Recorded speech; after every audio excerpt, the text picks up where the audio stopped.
대종경 교육법 14장 공부하겠습니다.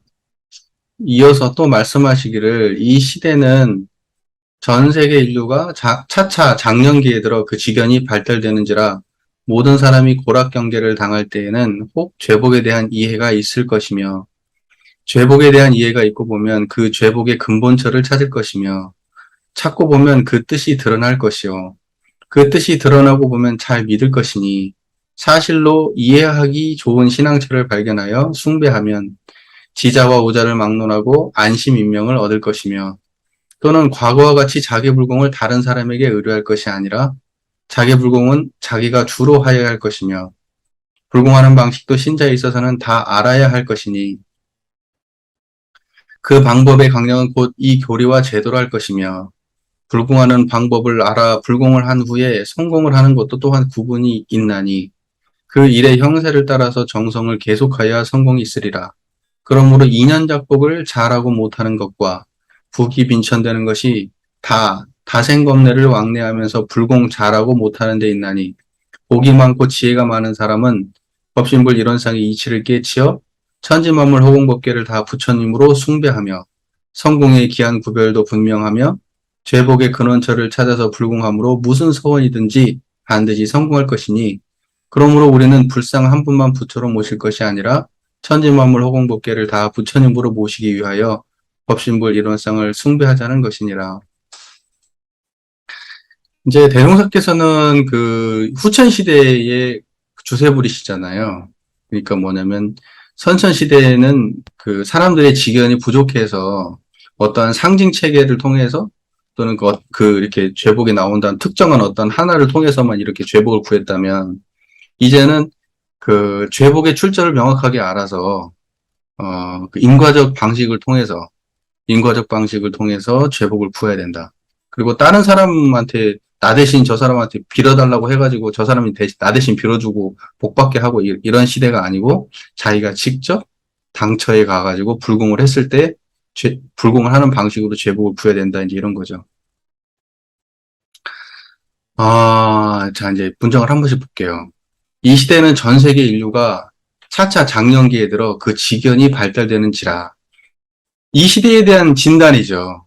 대동사는 이 시기에는 장년기라고 했어요. 그 장년기의 표현은 이제는 뭐냐면, 지견이 발달됐다는 거예요. 이제는 견해가 생기고 알 거 알고 판단도 있다는 거예요. 예전처럼 그런 것이 없이 그냥 부모가 시키는 대로 그냥 못 모르고 이게 하던 그런 사람이 아니라는 거예요. 이제 장년기에 들어왔기 때문에 지금의 사람들은 다 자기가 생각하고 판단하고 그 인과관계를 따져가지고 하는 시대라는 거예요. 대동사가 볼 때는. 그 시대가 바뀌었다는 시대인식이 있는 거고, 온불교는 철저하게 뭐냐면, 이러한 열린 시대, 발달된 시대의 종교라는 거예요. 이런 쌍을 건 것도 이런 시대이기 때문에 이런 쌍을 건 거예요. 그러니까, 초딩 같았으면 불상을 놔둬야 되는데, 지견이 발달되는 장년기에 들었기 때문에, 이제 이거 치워버린 거예요. 이제 이걸로는 안 되는 거예요. 이제 인형 가지고 놀던 시대가 아니라고, 이제는. 자, 모든 사람이 고락경계를 당할 때에는 꼭 죄복에 대한 이해가 있을 것이며, 왜냐하면 이제는 지견이 열렸으니까요. 죄복에 대한 이해가 그러니까, 그, 불쌍해서 죄복을 구하지 않는다, 이 말이에요. 내가 이렇게 했기 때문에 이렇게 받는 거구나. 내가 이렇게 하면 이렇게 안 되겠구나. 이렇게 하면 이렇게 되겠구나. 이러한 지견이 있단 말입니다. 그러니까, 죄복에 대한 이해가 있단 말이에요. 죄복에 대한 이해가. 자, 죄복에 대한 이해가 있고 보면 그 죄복의 근본처를 찾을 것이며, 찾고 보면 그 뜻이 드러날 것이요. 자, 보세요. 죄복의 이해가 있고 그 죄복의 근본처를 찾는다고 했어요. 죄복의 근본처가 어디예요?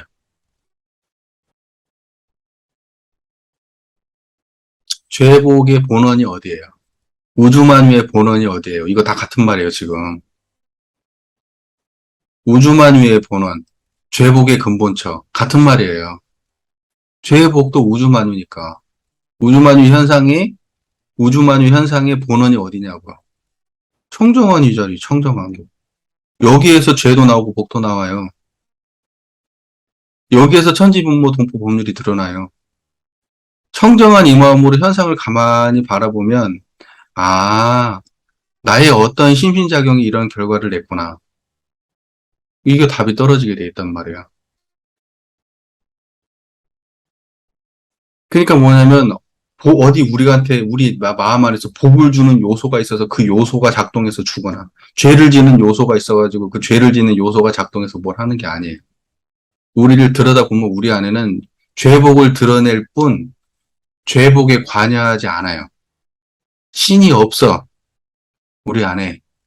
죄복에 직접 관여하는 어떠한 존재가 있어서 죄복이 펼쳐지는 게 아니야. 다만 내가 인과관계를 어떻게 관리하고 내 심신작용을 어떻게 했느냐가 죄복을 다르게 결정할 뿐이라는 거야. 그래서 금강경에서 복덕성이 어떠냐. 실로 복덕성이 아닐세 복덕이라고 얘기하는 거야. 복덕은 복덕성이 없는 자리에서 나오는 거야. 그러지 복덕을 주지 않은 어떠한 성품 우리한테 갖춰져 있냐. 그런 거 없어요. 이 자리에는 그냥 없다고 그런 거. 다만 복을 지으면 복이 나오고 죄를 지으면 죄가 나올 뿐이지 무엇이 들어서 그렇게 하는 게 아니에요. 그냥 이 자리는 청정할 뿐이야, 그냥. 무슨 말인지 이해가 되시죠? 그러니까는 뭐냐, 그 복덕성의 다른 표현을 사람들이 복덕성이라고 얘기하니까 그 복덕성은 부처님의 다른 표현으로 이해를 하는 거예요. 예를 들면, 우리 안에 뭔가 선한 종자라는 게 있어가지고, 불변의 그 어떤 무엇이 있어가지고, 그것이 우리에게 계속 복을 갖다가 지을 수 있도록 그 안에서 생산되는 것처럼 말하는데 그런 거 없어요. 지은 대로 받는 거예요, 그냥. 복덕성은 없는 거예요. 복덕성이 있다는 걸 우리가 가정하게 되면 하나님이 있다는 거하고 똑같이 말하는 거예요. 그렇게 되면.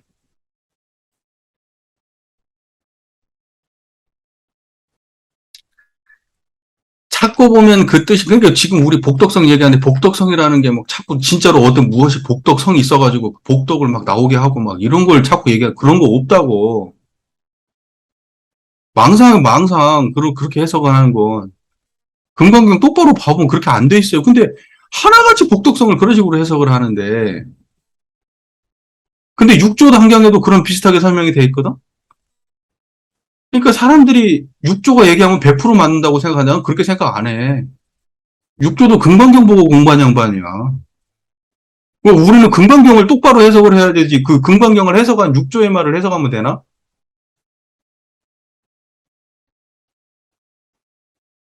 갑자기 또 말이 새네. 다시 돌아와서 말이 새. 아유, 자, 집중해서요. 죄복에 대한 이해가 있고 보면, 그러니까 죄가 어떻게 나오고 복이 어떻게 나오는지 그 인과관계에 대한 이해가 딱 쓰게 되면 그 근본처를 찾게 돼. 문제가 발생하면 항상.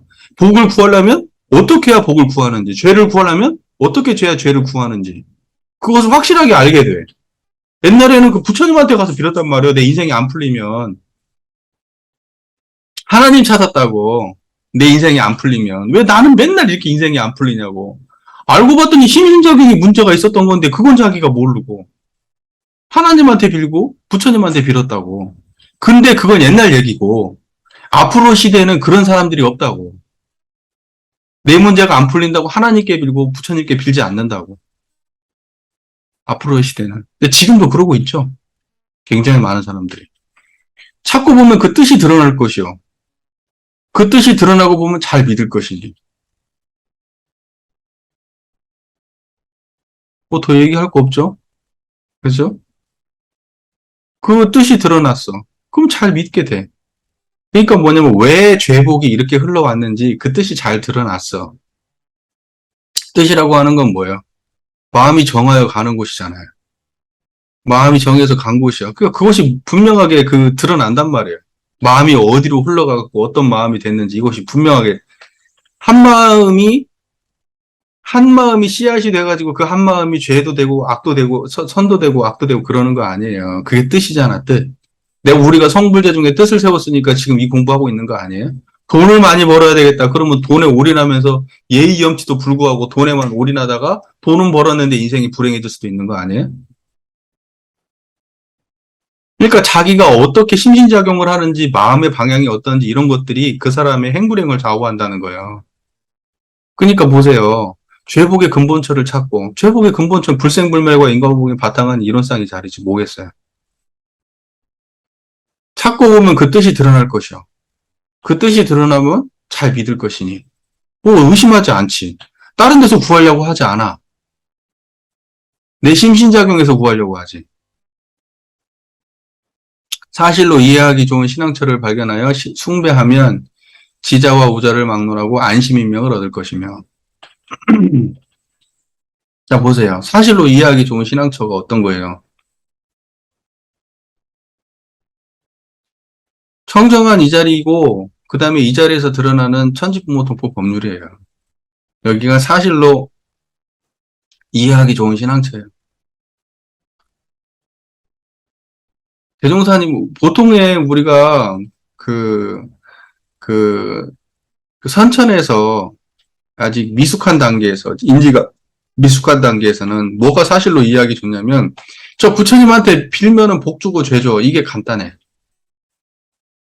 그게 사실로 이해하기 좋은 거였어, 옛날에는. 부처님한테 빌면 부처님이 복 주고 죄 준다고. 하나님한테 빌면 하나님이 복 주고 죄 준다고. 그게 사실로 이해하기가 쉬워. 생각할 필요가 없어. 그냥 저분이 주는 거니까. 그런데 인지가 발달되고 나니까 그게 그렇게 안 돼. 저분하고 비는 거하고 내 복하고에는 상관이 없어. 나는 내가 살다 보니까 아, 내가 지은 대로 받게 되더라. 이렇게 되는 거야. 인지가 발달되다 보니까. 그러니까 지금의 시대는 이렇게 이해하는 게 맞고 과거 시대는 그게 맞았다는 거예요. 그게 쉬웠어. 그러니까 지금 이렇게 이런 방식이 어렵다고 인식되면 내가 아직 선천시대 사람이 아니야. 인지가 어두운 사람이야. 아니, 후천시대 사람이 아닌 거야. 인지가 어두운 사람인 거야. 이게 이론상으로 신앙의 대상과 수행의 표본을 이론상으로 인식하는 게 쉬워야 이게 선천시대, 후천시대 사람이라고. 인지가 발달된 사람이라고요.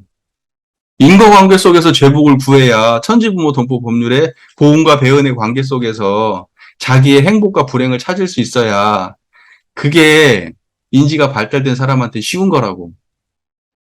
우리한테 예를 들면은, 아, 저기 부처님이 죄 주고 복 주니까 부처님한테 비세요 그러면 그건 이해가 전혀 안 된다고, 우리는. 근데 옛날에는 그게 이해가 됐어. 근데 지금 여러분한테 설명하면 그게 이해가 돼요? 안 되잖아. 근데 천지부모 동포 법률의 관계 속에서 죄복을 구하세요. 그러면 그건 이해가 된단 말이야. 그러니까 이곳은 후천 시대에는 이런 방식이 이해가 쉬운 거라고. 이게 어려운 게 아니고. 근데 이게 어려워가지고 자꾸 부처님한테만 가서 빌려고 하고 지금 하나님한테 지금 맹목적으로 지금 한국교회가 다 그러고 있는데, 그럼 이건 지금 이제 미래 인물이 아니야. 지금 완전히 이제 옛날 인물들이지 아직 초딩 수준의 사람들인 거예요. 그게.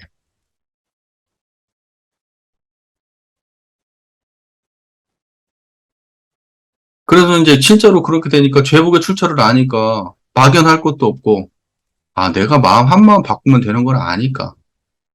그러니까 안심인명을 얻는 거예요. 편안해. 그걸 모를 때가 불안하지. 내가 저분이 뭘 줄지를 몰라. 저분의 뜻도 잘 모르겠어. 중구난방이네? 그리고 그 뜻은 하나님만 안 돼.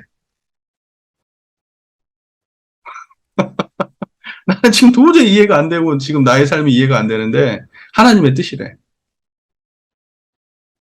안심인명이 돼요? 그렇게 하면? 그렇게 해서 안심인명이 된다고 그러면 그게 이제 선천시대 사람이야. 내가 볼 때. 후천시대 사람은 그렇게 하면 안심인명이 안 돼. 후천시대 사람은 인과관계를 정확하게 해가지고 상황이 정확하게 이해가 되고, 아, 이게 선이 이렇고 후는 이렇구나라고 그 인과관계가 잘 파악이 되면 안심인명이 되면 그 사람은 이제 후천시대 사람이야.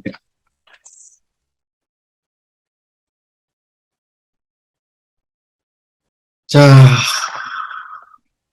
그 다음에 과거와 같이 자기 불공을 다른 사람에게 의뢰할 것이 아니라 지금 기도를 교무님들이 많이 해주시죠. 교도님들 기도 교무님이 해주시잖아요. 교무님이 해야 기도빨 받기 때문에 하는 거 아니에요? 자기 하면 기도빨 안 받잖아. 그래서 교무님들이 해주시는 거잖아요. 근데 자기 기도는 어떻게 해야 돼? 자기 불공은 다른 사람한테 의뢰할 게 아니라 자기가 직접 해야 된다고. 자기가. 원불교에서 자력양성에 대해서 되게 중요하게 말씀하시잖아요. 자력을 양성한다는 건 결체적으로 어떤 의미예요? 자기 불공을 자기가 할 수 있다는 거예요. 자력 양성이 안 되면 자기 불공을 자기가 못해? 죄복을 자기 스스로 구할 수가 없게 돼? 그러면 의뢰하게 되는 거잖아요. 근데 대종사님은 철저하게 어떤 의미이며 자기의 불공을 다른 사람에게 의뢰할 것이 아니라 자기의 불공은 자기가 주로 하여야 할 것이며 이렇게 되겠네. 그리고 불공하는 방식도 신자에 있어서는 다 알아야 된대. 다. 교무가 대신 해주면 안 되고 각자 자기가 신자들마다 자기가 자기 불공하는 방식을 다 자기가 알고 불공을 해야 된다는 거예요. 왜? 그 사람마다 다 다르잖아. 인과관계가. 내가 대신 해줄 수 있어요, 그걸? 물론 좀 도움도 줄 수 있고 하겠지만 대신 못 해줘요. 물이 있는 곳으로 안내까지만 할 수 있어요. 그것만 우리가 할 수 있지. 나머지는 다 자기가 해야 돼. 그러니까 자기 스스로 자력이 있어서 자기 불공을 할 수 있어야 죄복을 구할 수 있어요.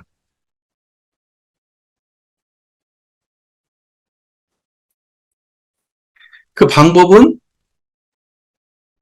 곧 이 교리와 제도로 할 것이며 이렇게 돼 있는데 결국은 뭐냐면 죄복을 구하는 방법은 뭐냐? 복은 구하고 죄는 버리는 방법은 뭐냐? 진급이 되고 은혜는 입을지언정 간급이 되고 해독은 입지 않는 방법이 뭐냐? 우리 교리와 제도. 이론상 사안사유 상황별종. 불공하는 방법을 알아 불공을 한 후에 성공을 하는 것도 또한 구분이 있나니 그 일의 형세를 따라 정성을 계속하여 성공이 있으리라. 뭐 정성을 계속하는 게 어려운 일이죠, 사실. 우리가 이렇게 하면 잘 돼, 저렇게 하면 못 돼 하지만 심리작용을 실제로 그렇게 훤히 아는 대로 작용할 수 있는 사람이 얼마나 되겠어요? 자력이 있는 사람은 그렇게 하고 자력 없는 사람은 못하고. 그래서 자력 가진 만큼 성공하고 자력 없는 만큼 성공하지 못하고 이에 있어서도 인간관계에 있어서도 자력이 있는 만큼 성공하고 자력이 없는 만큼 성공하지 못하고 뭐 그런 거 아니에요? 자력은 그래 중요한 거죠. 죄복을 구하는 직접 본능이 타인한테 있는 게 아니고 자기 자신한테 있기 때문에. 그리고 죄복을 구할 때도 부처님께 의뢰해서 구하는 게 아니고 자기 스스로 구해야 되잖아, 이제는. 미래 시대에는. 나의 심신작용을 통해서 죄복을 구해야 되잖아. 죄복의 근원처가 이제 어디예요? 여러분, 심신작용이에요, 심신작용. 그 심신작용 어디서 일어나고 사라져요? 청정한 자리에서. 그 심신작용을 임의로 하려면 어떻게 해야 돼? 심신작용이 끌리지 않아야 되잖아. 심신작용에 끌리지 않으려면 심신작용에 끌리지 않는 자리를 알아야 될 거 아니야. 그러니까 불생불멸과 인과보응을 다 쥐어야 돼요. 인과적 노력도 있어야 되고 그 인과에 끌리지도 않아야 되고. 그러니까 불생불멸과 인과보응이 죄복의 근원처예요. 죄복의 근원처. 그러니까 앞으로의 시대는 죄복의 근원처를 바로 일러줘야 돼. 그게 앞으로 시대의 장년기의 사람들이 하는 신앙처예요.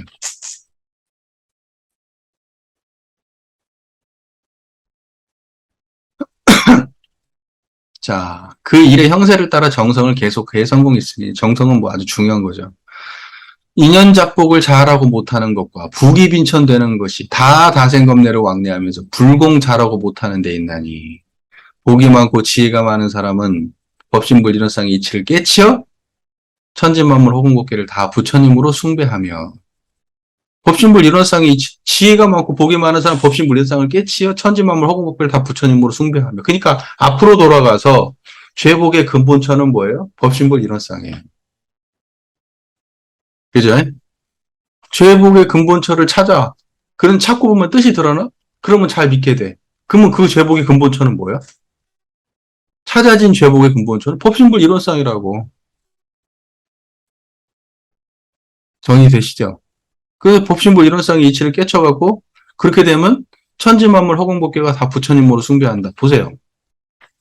천지만물 허공법계가 다 부처님이다. 이렇게 말했어요. 부처님은 법신불 이론상이죠. 이론상은 불생불멸과 인과보응이죠. 불생불멸과 인과보응이 바탕한 이것이 이론상 부처님이에요. 그죠? 그러니까 인과의 모든 작용도 이 자리를 떠나지 않고 일어나고 있는 인과의 작용도 다 부처님 작용이고 또 이것이 인과의 작용을 드러내고 있는 그 바탕도 부처님이에요. 그러니까 이 양면이 다 갖춰진 이것이 부처님이니까 천지만물 허공법계가 다 부처님이에요. 그런 의미에서. 근데 만약에 이러한 이야기를 듣고 저게 부처님으로 느껴지지 않고 마음속에 어떤 형상의 부처님이 자꾸 그려진다. 그러면 아직 형상에서 못 벗어난 거예요. 형상에서. 특정한 형상의 부처님에서 못 벗어난 거예요. 원불교는 그런 부처님을 모시지 않아요. 법신불 일원상을 모시지. 법신불 일원상은 천지만물 허공법계가 다 들어와 있어요.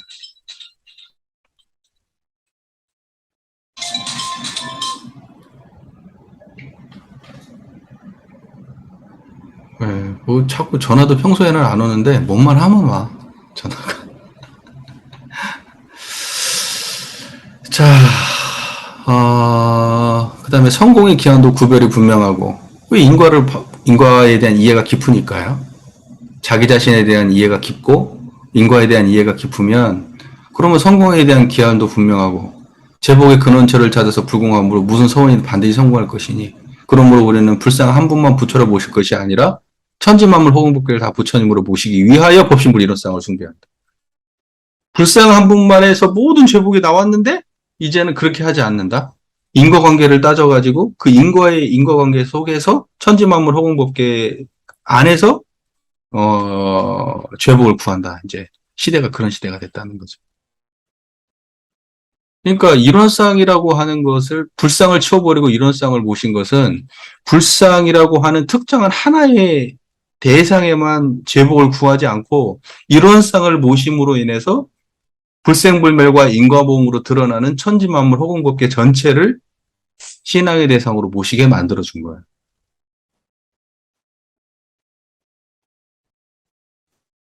이해가 잘 되시죠?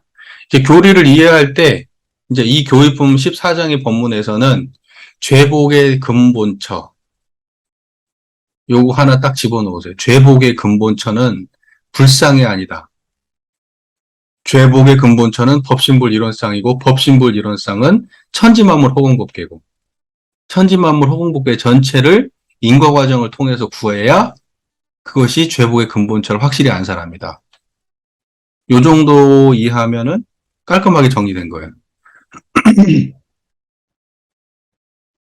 이해가 잘 되세요? 자, 지금 불상 드러내보죠. 자, 지금 불상 드러내보세요. 성정하세요? 자, 지금 이 상태에서 내 지금 들리는 뭔가 소리가 들리죠? 지금 여기가 불상이에요. 제 눈앞에 뭔가 보이죠? 지금 불상의 완연해요. 지금 하늘을 바라보면 하늘이 완연하고 땅을 바라보면 땅이 부모, 동포, 법률 모든 관계를 바라보면 그것이 완연해요. 자, 이것이 지금 우리가 처처불상하고 있는 거예요. 그리고 이게 일원상을 모시고 천지만물 허공법계를 다 부처로 모시고 있는 거예요. 이런 방식으로 하는 거예요. 모신다고 하니까 특별히 다른 뭐가 있는 게 아니에요, 지금. 청정한 마음으로 그 모든 걸 이렇게 대하는 지금 이 상태가 천지만물 허공법계를 다 부처로 모신 상태예요. 그러지 다른 게 아니야. 상상한 게 아니고 지금 이렇게 청정한 자리로 천지를 대하고 부모, 동포, 법률을 대하고 죄는 죄가 마음속에서 괴로움과 희로애락이 막 올라오는데 그 희로애락을 이렇게 대하고 이게 천지만물 허공법계를 부처로 대하는 거예요. 상상하지 마세요. 상상하지 말고 그냥 지금 이렇게 드러난 이것을 이렇게 청정한 자리에서 청정한 공간 안에서 이렇게 그 모든 드러난 것을 바라보고 이렇게 대중을 잡을 수 있으면 이게 천지만물 허공법계를 부처로 모신 상태예요. 이렇게 하고 죄복을 구하면 돼요. 옳은 일을 하고 그런 일 안 하고 가리가 안 나면 문답하고 법문에서 찾고 그러면 돼요. 그러니까는 우리가 지금 부처님을 모셔가지고 지금도 부처님의 잔상 때문에 어려워. 천지만물 호공법계가 자꾸 안 모셔진다고 이렇게 부처님의 잔상이 앞을 가려. 우리가 평소에 생각했던 부처에 대한 생각들이 앞을 가린다고. 그걸 갖다가 치워내고 치워내야 돼요. 그래야지 우리가 지금 장년기에 진리를 구하는 사람들이지.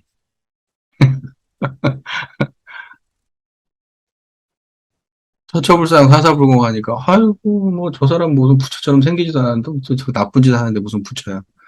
이러면 지금 이제 그게 지금 초딩이란 말이에요. 초딩. 천지만물 허공법계를 보신다는 것은 이렇게 청정한 자리에서 범죄자를 눈앞에 대하고 있으면 그러면 그 상태를 갖다가 부처를 모셨다 이렇게 말하는 거예요. 이 견해를 보고. 다른 게 없어요. 우리가 이렇게 마음자리를 이렇게 드러내 보면 우리가 이제 죄복이 다 거기서 나오는구나 하고 우리가 신앙의 대상을 그 자리로 모시잖아요. 이 자리를 신앙의 대상으로 모셔. 이 자리를 신앙의 대상으로 모시면 모든 것이 있는 그대로 드러난다는 거죠. 청정한 이 자리가. 모든 것이 있는 그대로 이렇게 드러나면 모든 것이 있는 그대로 드러나는 중에 마음이 편안하잖아요. 여러분, 짜증나는 가운데 고요해요.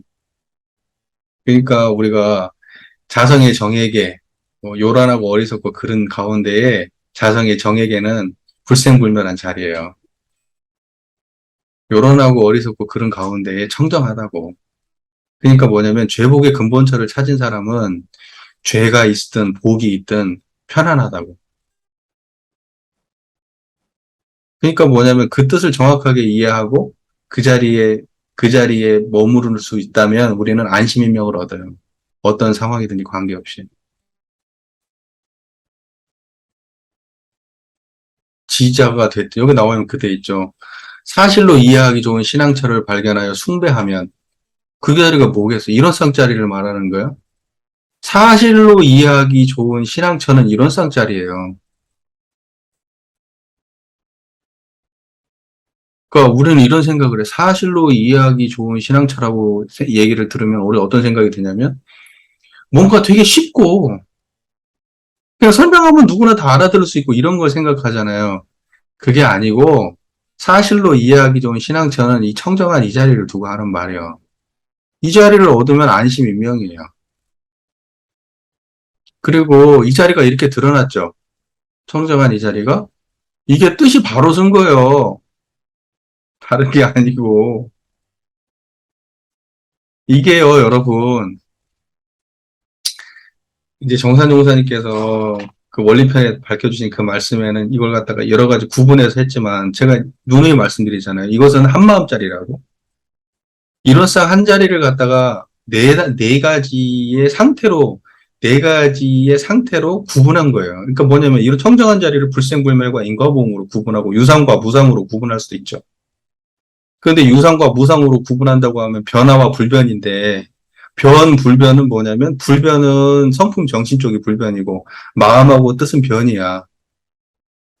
그죠?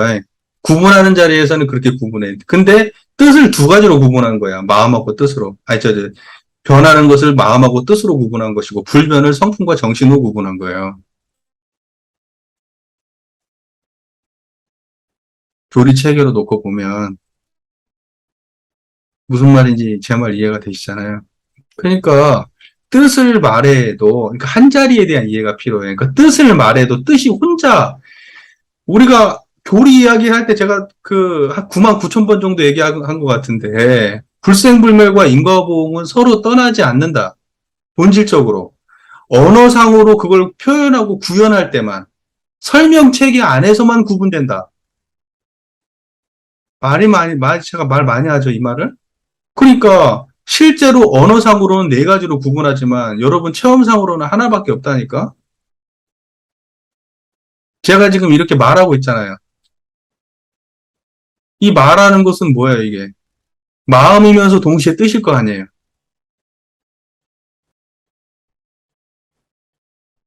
그죠? 마음이면서 뜻일 거 아니에요. 그럼 마음에서 뜻인데 이것이 뭐 어디서 나오냐고. 성품 정신에서 나오는 거 아니야. 그러니까 개념상의 구분은 존재하지만 우리가 이 체험상으로는 한 자리예요. 그 뜻을 말해도 뜻만 존재하는 건 아니야. 마음을 말해도 마음만 존재하는 게 아니라고. 그러니까 뜻과 안심인명이 뜻이 제대로 쓰면 안심인명이 쓴다는 말이 어떻게 생각이 있는데 생각은 움직이는 건데 왜 안심인명이지? 뭔가 이렇게 논리구조상에서는 충돌하는 것 같아도 체험상에서는 항상 동시야.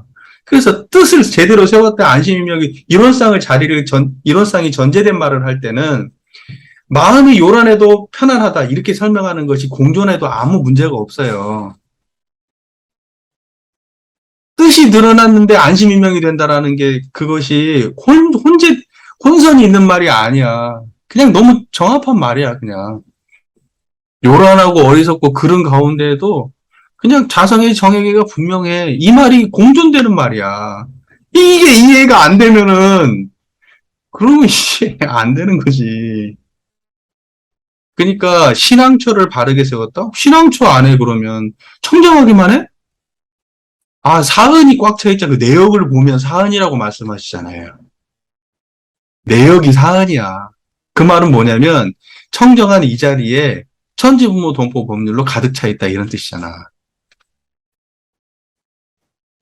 그러니까 신앙처를 만나면은 불생불멸만 말하는 게 아니고 불생불멸만 말할 때는 인과보응이 같이 돼 있는 거예요. 그래서 신앙처를 찾았는데 천지부모 동포 법률을 말하는 거야. 천지부모 동포 법률을 말하는 가운데 불생불멸한 자리가 들어가 있는 거고. 그게 항상 그래서 천지만물 허공법계 천지만물 허공법계라고 할 때 제가 그 설명을 그런 식으로 하잖아요. 굳이 천지만물이라고 하는 것은 인과보응의 세계, 생멸하는 허공법계라고 하는 것은 불생불멸. 그래서 천지만물 허공법계를 다 부처로 안다는 말 자체가 불생불멸과 인과보응이 서로 바탕한 이것을 부처로 안다. 이렇게 하잖아요, 제가. 처음 들은 거 아니지 않나? 내가 이 설명을 천지만물 허공법계 이 설명 그전에도 했었던 것 같은데? 그 천지만물 허공법계라는 말 자체가 불생불멸과 인과보응을 동시에 표현한 말이다. 이렇게 설명한다고요. 허공법계가 어디 있어? 허공법계가 청정한 이게 허공법계고 허공법계는 불생불멸한 거지. 천지만물은 계속 변하는 거고. 이 문장도 그냥 막 넘어가는데 따져보면 그래요. 천지만물 허공법계는 불생불멸과 인과보응이 바탕한 이 이론상 자리예요. 이론상 자리는 부처님이지 그대로. 그러니까 천지만물 허공법계를 부처님으로 숭배한다는 말은 이론상을 부처님으로 모신다는 말하고 똑같은 말이야.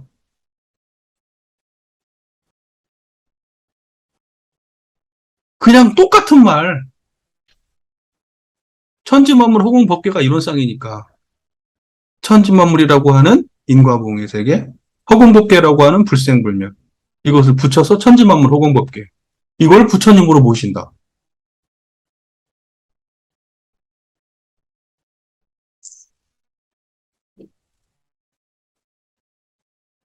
그리고 자기 마음자리를 잘 들여다보면 나의 역량도 보이고 현실적으로 내가 지금 어느 정도의 자력이 있는지 자기가 알잖아요.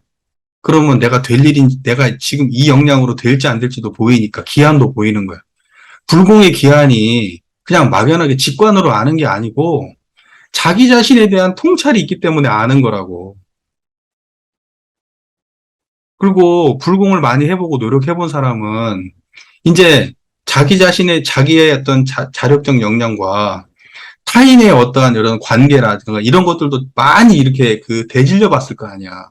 그런 관계 속에서 현실감도 있으니까 많이 불공을 해보고 노력해 본 사람, 자기 자신에 대한 이해가 깊을수록 불공의 기한이랄지 이것이 할 수 되는 일인지 안 될 일인지 얼마나 해서 될 일인지 이런 것들도 다 드러나게 돼 있는 거라고.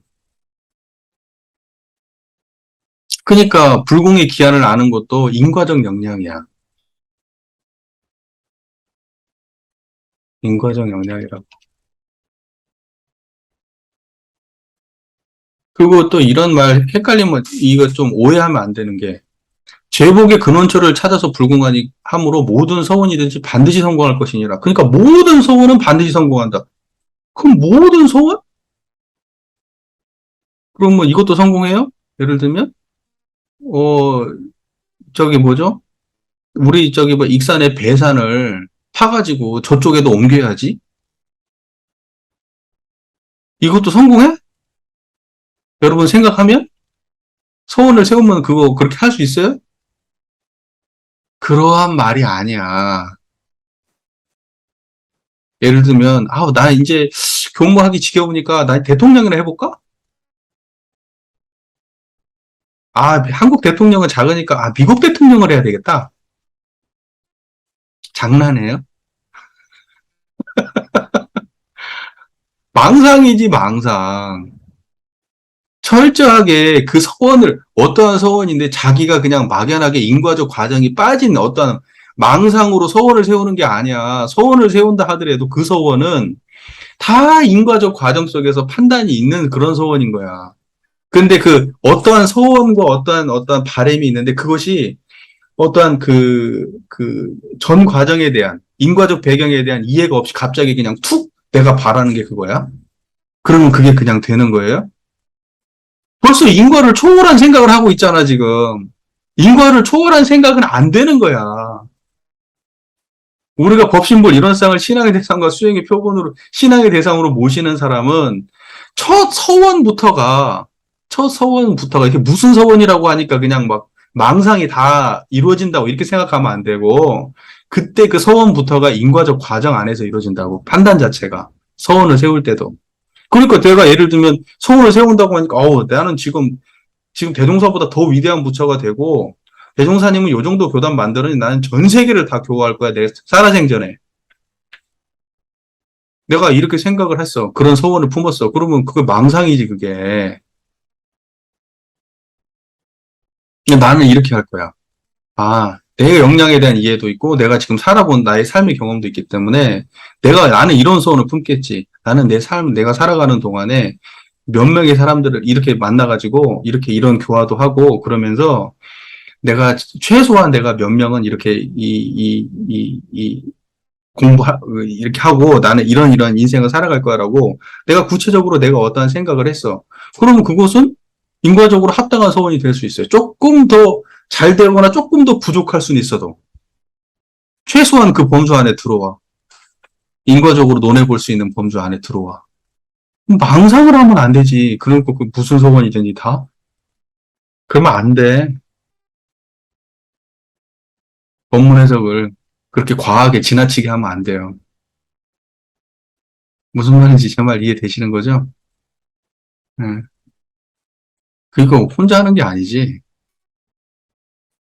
그리고 이건 우리가 꾸준히 대를 거쳐서, 우리 모두가 대를 거쳐서 해야 될 성불제 중에 그 서원이고, 일제생명을 제도하는 문제는. 하지만 내가 할 수 있는 역량은 물리적으로 한계가 있다는 거예요.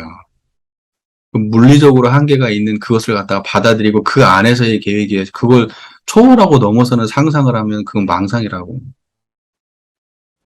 망상.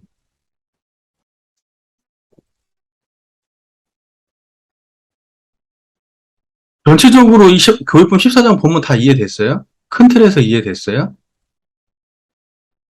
정리가 필요해요? 정리 안 필요하죠? 다 이해됐죠? 정리해줘야 돼요? 뭐 정리가 또 필요해. 봐봐요. 지금 대종사는 우리 시대에 대한 시대 인식을 했어요.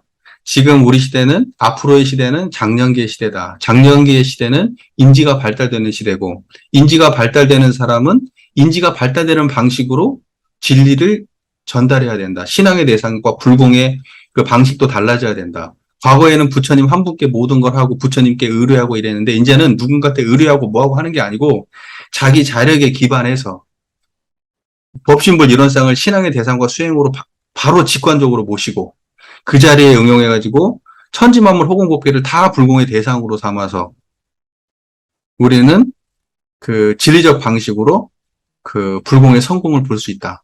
이게 전체적 맥락이잖아요. 그리고 과거에는 그러한 어떠한 특정한 어떠한 그 불상을 모시고 이렇게 했지만 이제는 천지만물 호공법계를 다 부처님으로 모신다. 그렇기 때문에 이런 쌍을 보신 거다. 이런 거죠. 방편이라고 하는 것이 능수능란해야 되는데, 우리가 원칙 이러니까 원칙만 세우기보다는 사람들마다 그 견해가 천차만별이고, 그 진리 인식의 수준이 천차만별이고, 다 근기가 다르기 때문에,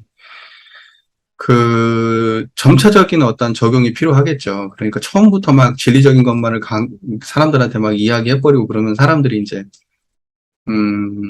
적응 못할 수가 있으니까 저는 그러한 그 단계적 적용도 반드시 필요한데 거기에만 빠져있지 않고 언젠가는 나중에는 사람들도 다시 이제 바르게 정법을 이야기하는 과정에서 이렇게 끌어오면 되니까 저는 적극적으로 하면 된다고 생각해요. 적극적으로. 음. 뭐 예를 들면 그런 거 하면 적극적으로 해주세요. 근데 이제 내용의 진리성을 담보하게 항상. 왜냐면 이제 우리가 설명기도나 이런 걸 통해서 기도할 때는 설명기도를 모시는 사람들이 자각이 되도록 하는 거잖아요. 자각이란 표현이 아마 있을 거예요. 아마. 그 자각이 되도록 하는 거기 때문에 예, 그 법문 그 기도 안에 인과성도 담고 이제 이렇게 해가지고 충분히 우리가 그것을 갖다가 끌어갈 수가 있어요. 내가 그 사람을 갖다가 실제로 뭘 해주고 이런 것은 아니지만 내가 그 사람한테 마음에 어떤 그 영향력을 미칠 수는 있잖아. 그 행위를 통해서. 그럼 그거조차 안 할 수는 없는 거지. 그건 적극적으로 해야 될 일이죠, 우리가. 그 어떤 그 기도라는 형식을 통해서 그 사람의 마음에 영향력을 미쳐야죠. 네, 그렇기 때문에 그렇게 요구가 나온다는 것은 또 그만큼의 반대로 그걸 활용해가지고 그 사람을 교화하고 제도할 수 있다는 아주 큰 기반이 될 수 있다고 저는 보니까. 저는 개별적 기도에 대해서 적극적으로 수용할 필요가 있다. 그것을 갖다 활용해서 접근해야 된다. 오히려 더. 그렇게 보죠. 근데 그게 완전히 단순하게 기복으로 끝나버리면 그건 조금 아쉽죠. 많이 아쉽지. 우리 입장은 아니니까. 여기선 분명히 이렇게 돼 있어요. 지금 이제 이 질문은 이거예요. 공부를 잘 하는 사람이 불공을 잘해서 그러면 100% 성공을 해야 되는데 그러면 성공하지 못하면 공부를 못했다는 얘기냐. 그러니까 공부와 불공의 결과물은 일치해야 되는데 근데 실제로 현재 그 삶 속에서 뭔가 그 사업을 했다거나 이런 거 실패하게 되면 그러면 이것은 공부를 못해서 그런 것이냐. 뭐 이렇게 지금 이야기 된 거잖아요, 지금. 아니, 그러면 조금만 다르게 생각해보면 원불교 사막 공부 못하고 성공한 사람들이 세상에는 비교할 수 없이 훨씬 많은데, 그럼 그 사람들은 다 사막 공부 잘해서 성공한 건가요? 그런 거 아니에요. 여기에서 예를 들면 뭐라고 남는 죄복의 근원처를 찾아서 불공함으로, 그러니까 죄복의 근원처를 찾아서 불공을 해요. 정확하게. 그러니까 뭐 이것은 복이 나올 일인지 이것은 죄가 나올 일인지 해가지고 죄복의 근원처를 찾아서 불공을 해요. 그러니까 뭐냐면 죄복의 근원처를 찾아서 불공한다는 것은 죄가 나올 곳인지 복이 나올 곳인지 정확하게 알고 인과관계를 잘 파악해서 불공을 한다는 의미고 반드시라는 말을 100%로 해석할 거냐 반드시라는 말을 한국에서 반드시라는 말을 100%로 할 거냐 아니면 한 8, 90%로 할 거냐 그것도 판단해 봐야 돼요. 이거 해석의 문제인데.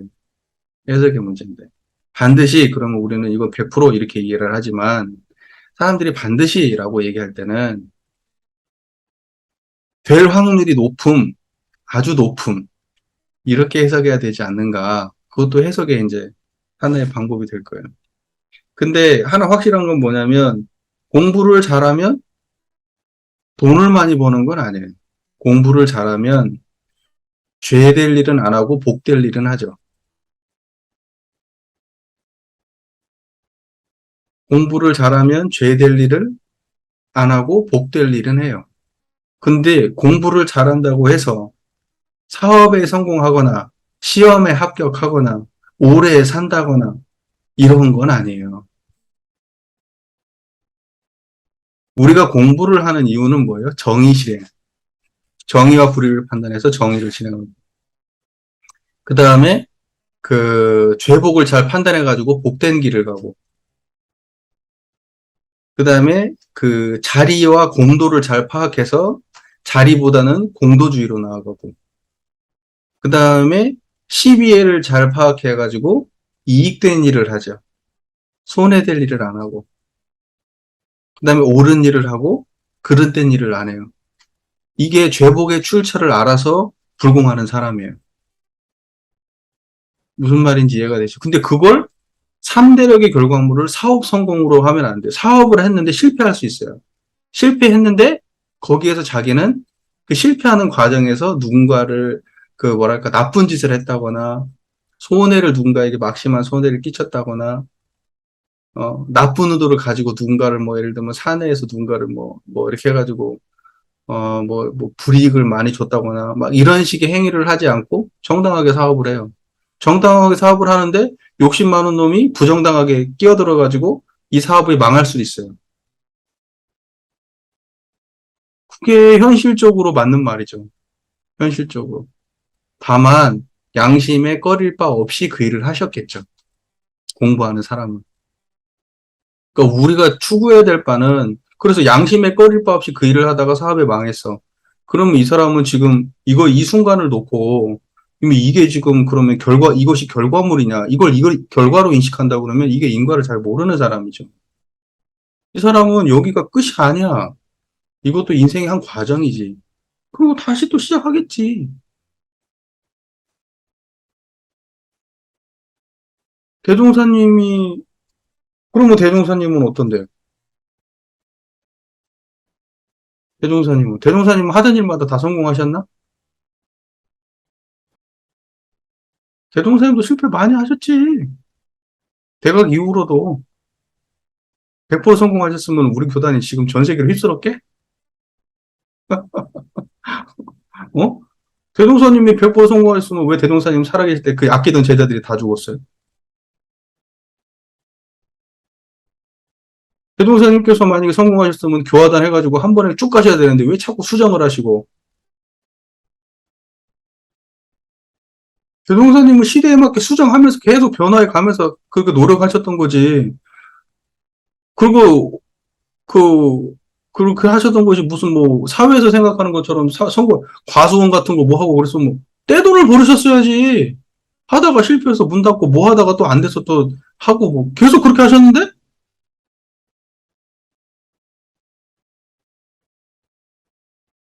그게 세속적 관점이라고요. 제가 예전에도 누누이 말씀 많이 드렸잖아요. 그런 식으로 연결시키는 건 세속적인 관점이라고. 그거는 실패할 수도 있다니까.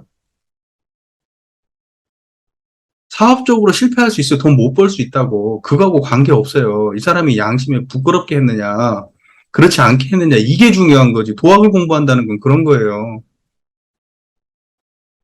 어떤 하나를 판단을 해도 이기적으로 하느냐, 아니면 모두의 이익을 생각하면서 하느냐. 이러한 그 내적 태도가 있고, 정의를 해느냐, 정의에 맞게 이렇게 하느냐, 아니면 불의를 갖다가 내가 이익을 위해서 불의를 갖다가 하더라도 이익을 위해서 내가 불의를 행하냐. 이러면 도하게 공부를 안 한 사람이지 사업은 성공할 수 있지만 근데 내 사업 망해도 괜찮은데 나는 불이행은 하지 않겠어. 라고 하면 사업 망할 수도 있다니까? 그러면 성공기한 구별도 분명하다는 그것을 어떻게 따져요? 아니, 보세요. 사업이라고 하는 것을 여기서 지금 이렇게 돼 있잖아요. 죄복의 근원처를 찾아서 불공함으로 무슨 서원이든지 반드시 성공할 것이니 이렇게 돼 있잖아요.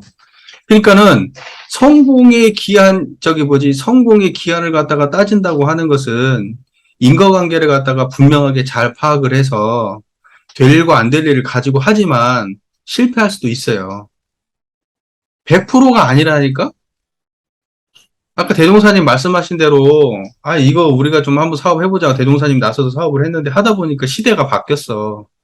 왜냐면 인간이라고 하는 정보라든가 지식이라든가 이런 것들은 경험이라든가 이런 모든 것들은 다 물리적 한계를 가지고 있어요. 그러고 난 다음에 다시 또 수정해가지고 다음에 또 해. 하지만 성공은 구체적으로 예를 들면 1억을 버는 게 성공이야? 10억을 버는 게 성공이고? 여기서 성공은 뭔데, 그럼 도대체? 그 마음 놓지 않는 거. 성공이 뭐냐? 성공이라고 하는 게 돈을 많이 버는 게 성공이겠어? 예를 들면? 건강하게 그냥 평생을 막 백세상수를 누리는 게 성공일까? 성공이라고 하는 것은 여기서 지금 뭐 예를 들면 우리가 뭐 몇 달 만에 될 일도 있고 몇 년을 해야 될 일도 있고 몇 생을 몇십 년을 몇 수십 생을 해야 될 일도 있다고 불공하는 법에 나오는 것처럼 성공이라고 하는 것은 인과관계 속에서 지금 한 순간만을 놓고 성공이냐 실패냐 이게 따지면 안 된다니까. 근데 자꾸 우리가 그래서 내가 예전에 인과에 대한 이해라고 하는 것은 원인과 결과가 지금 결과를 과정으로 이해할 수 있어야 그 사람이 인과를 아는 사람이다. 제가 그때 그런 말 많이 했잖아요. 그러니까 지금 결과라고 지금 인식하는데 이것도 과정으로 인식하고 그렇게 뭐냐면 끊임없이 이것이 그 다음의 인과로 이어지고 있는 하나의 과정이라는 것을 인식해야 돼. 그게 인과를 이해하는 사람이라고. 사업에서 지금 내가 단지 지금 내가 성공 못했어. 그럼 이게 성공 못한 거야? 아니라고. 또 다시 바꿔. 또 사람의 욕망이 성공이라는 것도 성공의 개념도 계속 달라지는 거고, 욕망이라는 것도 계속 바뀌는 건데, 중요한 건 뭐냐면, 그때 그 순간마다 최선의 판단을 하고 노력을 하고 쉬지 않고 하는 거예요. 오래오래 계속. 그러면 성공 기한의 구별이 어떻게 분명해요? 대충 떨어지지. 대충 떨어져. 자기가 자기의 역량에 대한 이해가 충분하고, 경험이 어느 정도 있는 사람이면 대충 떨어지지. 성공할 수도 있고 안 할 수도 있지만, 만약에 성공이 안 됐을 때는 인과적으로 내가 부족함이 있었던 거지. 지금 교무님은 지금 어떤 걸 전제로 하냐면, 100% 오차가 없이 인과를 적용한다는 그런 과학적, 아주 뭐랄까, 이상적인 숫자 논리로 지금 파악하고 있는 거예요. 자, 봐봐요. 내가 지금 성공 기한을 어느 정도 예상을 하고, 그리고 내가 어떤 노력을 했어. 근데 그 결과물이 100% 그렇게 딱 떨어진다라고 하는 것이 수학적으로 그렇게 돼요? 인간관계, 인간 세상에서 그거 안 돼. 그렇게 되는 건 없다니까. 그리고 반드시라고 할 때도 100% 이렇게 이해하면 안 된다니까? 100%로? 10의 6. 그리고 여기서 지금 죄복의 근원처를 찾아서 불공을 한다고 하지만 그 수준이 천차만별인데 지금 내가 지금 불공을 해. 근데 그 불공이 100% 맞는 불공이야? 내가 성공기한을 갖다가 어느 정도 알고 내가 불공을 해. 근데 내가 그 성공기한도 100%? 예를 들면 30일 그러면 30일이야? 30일 12시간 15초 이럴 거야? 그런 의미가 아니라니까? 그런 숫자적으로 이러한 의미로 이걸 이해하면 안 된다고. 그리고 불공한다고 했는데 그 불공이라고 하는 것이 100% 맞아떨어지게 무슨 기계적으로?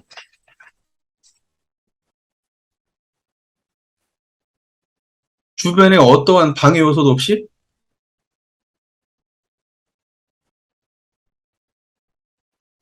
자, 그럼 영명 교무님이 어떠한 지금 내가 프랜차이즈 기업을 하려고 해. 근데 이제 프랜차이즈 기업을 쭉 한번 알아보니까 보통 이거 해가지고 얼마를 투자해서 어떻게 하다 보면 어느 정도까지 어느 정도 시간이면은 이것이 이제 다 돼. 공사 기간 언제까지면 끝나고 언제면 오픈할 수 있어. 그렇게 될 수도 있고, 그거보다 느려질 수도 있지.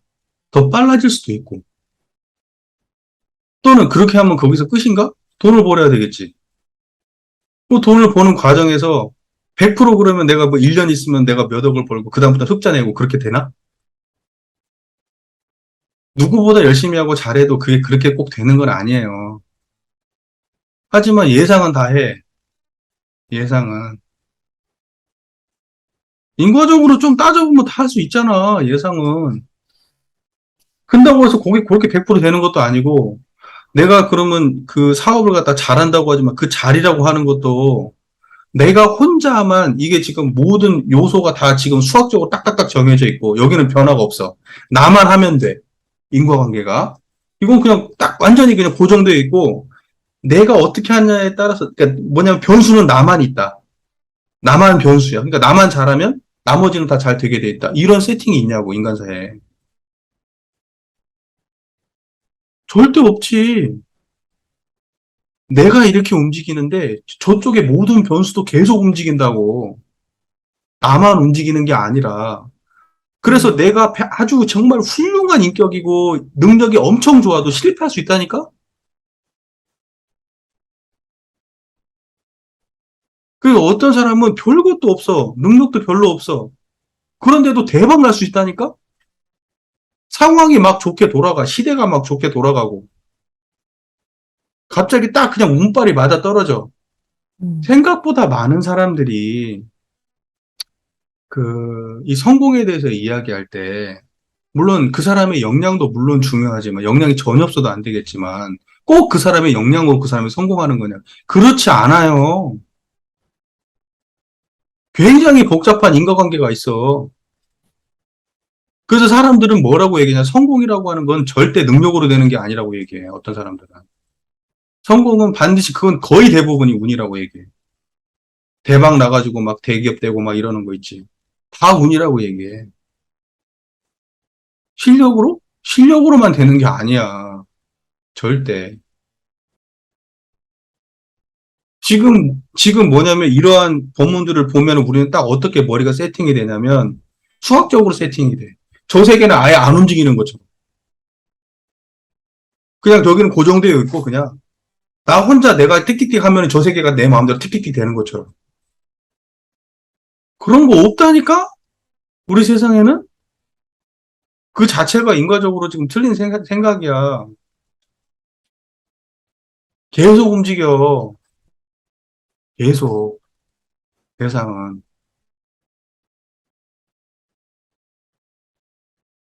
이건 엄청 중요한 말이요.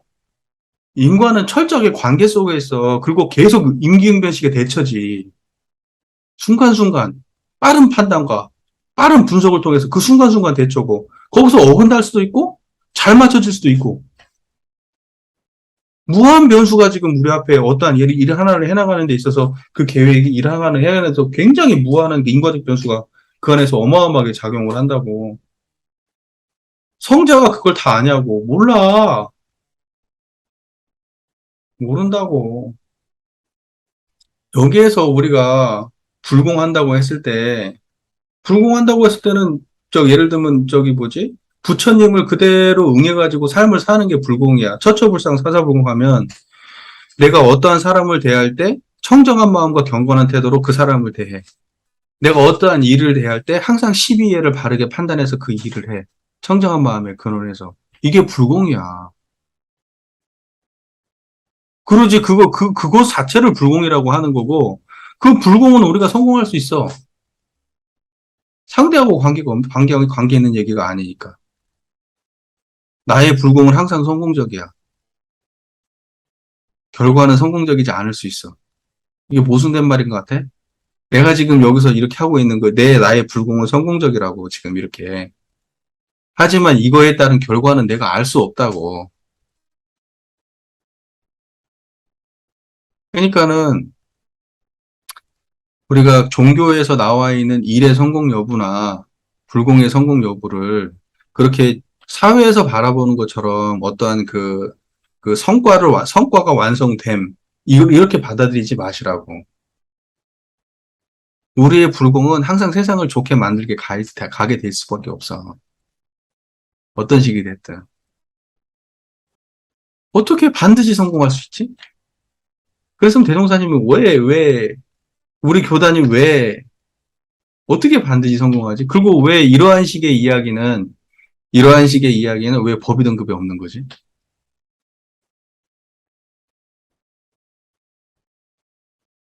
철저하게 대종사님은 어떠한 성공 여부로 갖다 하는데 생각보다 불법시 생활시 불법, 이사병행 이런 얘기 많이 하셔. 이런 얘기 많이 하시지만 그런다고 해서 돈 많이 벌고 이런 걸 이야기하는 본문은 없거든. 근데 우리는 항상 이런 걸 해석할 때 어디로 흘러가냐면 돈을 많이 벌고 뭔가 이 일이 성공하고 이런 쪽으로 흘러간다고, 사회적으로. 근데 그 관점을 빼고 해석해 보자고. 그 관점을 빼고. 불공은 항상 성공한다고 생각하면 안 되나?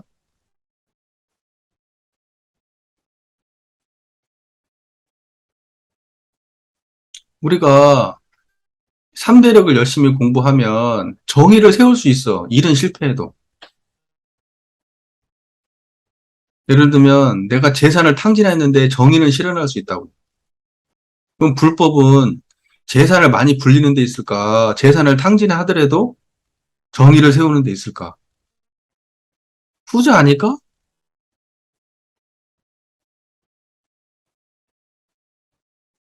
불법의 가치가? 그런다고 해서 돈 벌지 말란 얘기도 아니고 의식주를 하찮게 하는 말도 아니야. 하지만 기본적으로 불공을 잘하게 되면 그 사람들은 의식주도 괜찮아. 전반적으로. 인간관계를 잘할 거 아니야. 불공을 잘하면. 시비의 판단이 빠를 거 아니야. 불공을 잘한다는 건. 그러니까 최소한 인과적으로 성공 확률이 높은 거 아니야? 하지만 실패할 수도 있지. 어떤 사람은 실패를 해. 지어놓은 바가 천차만별인데. 아니, 불공하는 법을 잘 알아서 제대로 잘 불공을 하면 100명 중에서 실패하는 사람이 훨씬 적고 성공하는 사람이 많을 거 아니야. 그리고 옹불교에서는 철저하게 불공을 이야기할 때 보온적 불공이라고 돼 있어. 보온적 불공. 그러니까 은혜를 알아서 은혜를 갚는 것을 불공이라고 얘기한다고 그렇게 돼 있어. 그러니까 부처님의 은혜를 알아서 부처님께 은혜를 갚는다. 성공이 아니야. 은혜 갚는 게 불공이지.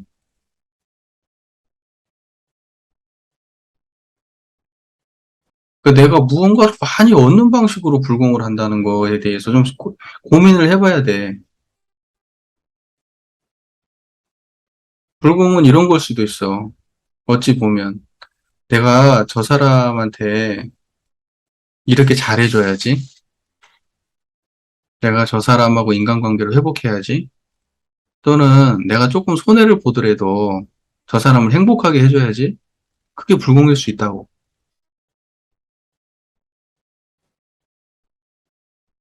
그러니까 이제 불공이라고 하는 요 범주 자체를 어떤 물질적이고 그 눈에 보이는 이러한 성공으로만 둘 게 아니라 우리가 은혜를 잘 자각하고 그 은혜에 보온하는 그런 모든 과정, 이런 것을 다 불공이라고 봐야지. 그러니까 뭐냐면 부처님을 모시는 청정한 마음과 경건한 태도로 하는 그런 모든 행위가 불공이다. 그런 데 있어서는 뭐냐면 내가 지금 이렇게 하고 있는 이 과정이 다 불공의 성공이라고 볼 수도 있지 않냐고. 우리가 사람들하고 대화하는 그 과정이 다 그 순간순간이 불공의 성공이라고 볼 수도 있지 않냐고.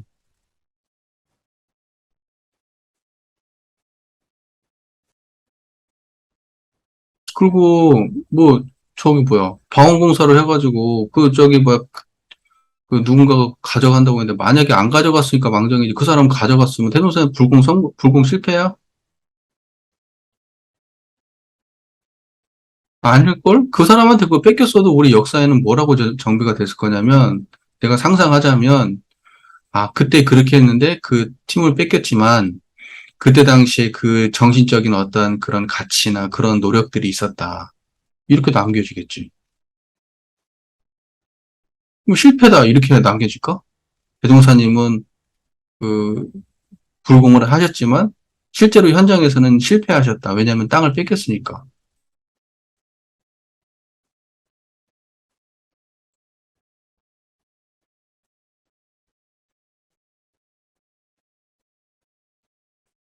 그러니까 불공이라고 하는 불공이라고 하는 것이 원불교 안에서 어떤 의미냐면 부처님 모시는 의미야. 부처님 모신다. 보온행을 한다. 본질적으로 원불교 안에서는. 그러니까 그것을 자꾸 그 어떤 외적 성공으로 사람들 보통 일반적인 사회에서 바라보는 외적 성공으로 이걸 끌고 가서는 안 된다. 나는 그렇게 보는 거에 대해 개인적인 입장은. 그렇게 하면 교리 해석이 너무 옹색하고 세속적이잖아. 모든 사람들을 패배자로 만들걸? 실제적으로 성공한 사람이 얼마나 돼? 요즘 같은 세상에 특히나 다 자영업자들 다 말아먹고 있는데 지금. 그 사람들 다 능력 없어서 말아먹는 거 아니야.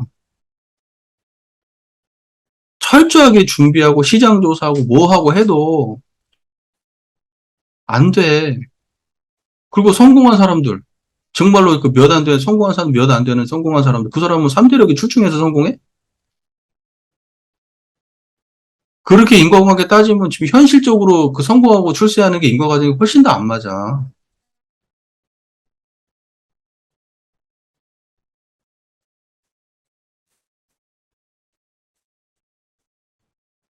그것도 또 여기도 그 제복의 근원을 찾아서 불공함으로 무슨 서원이든지 반드시 성공할 것이니. 그러니까 무슨 서원이라고 하니까 그냥 막 모든 걸 다, 인과에 합당하지 않은 모든 거 다, 이런 건 아니지 않냐? 난 그런 건 아니라고 보는데.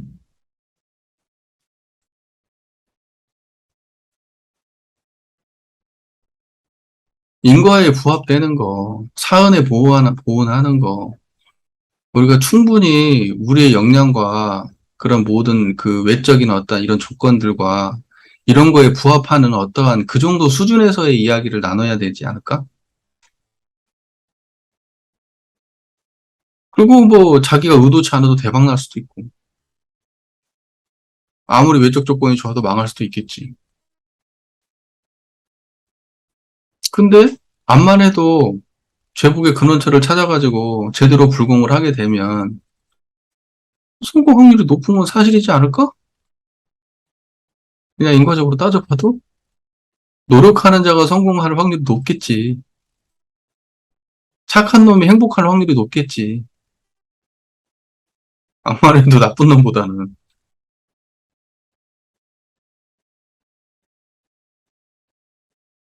아, 그렇잖아. 아, 그 정도 수준으로 이해하면 되지. 뭐, 100%로 이해하려고 그래, 자꾸.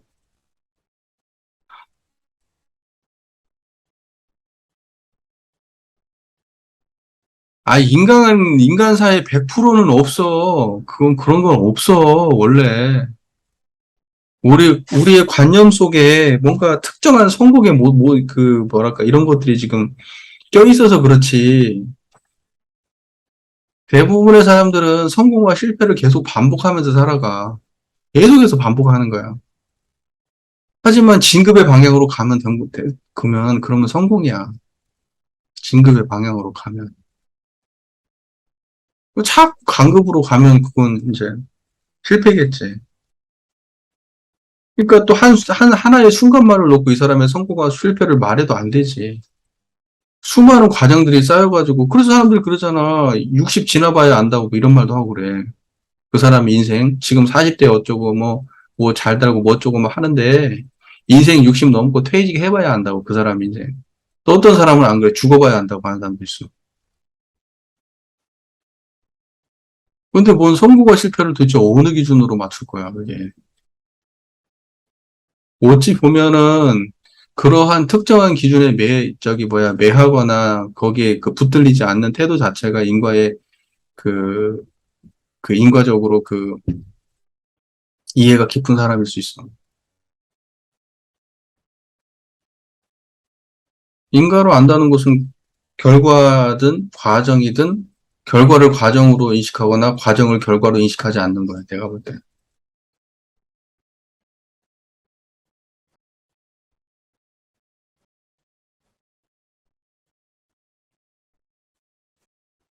뭐, 1,000억을 모으기로 했는데, 1,000억을 모아도 결과라고 인식할 수 있지만, 1,000억을 모으기 위해서 세세한 세부적인 어떤 그런 과정들마다마다 성공들이 쌓여서 나중에 이제 1,000억을 모을 수 있겠지. 또 성공과 또 그 안에서 또 퇴보했다가 성공했다, 퇴보했다, 성공했다. 하지만 결과적으로 그 목표를 향해서 꾸준히 가고 있잖아. 그러니까 결과적으로 성공. 이렇게 해석할 수는 없는 거야? 꼭 1,000억을 기준으로 해야 돼?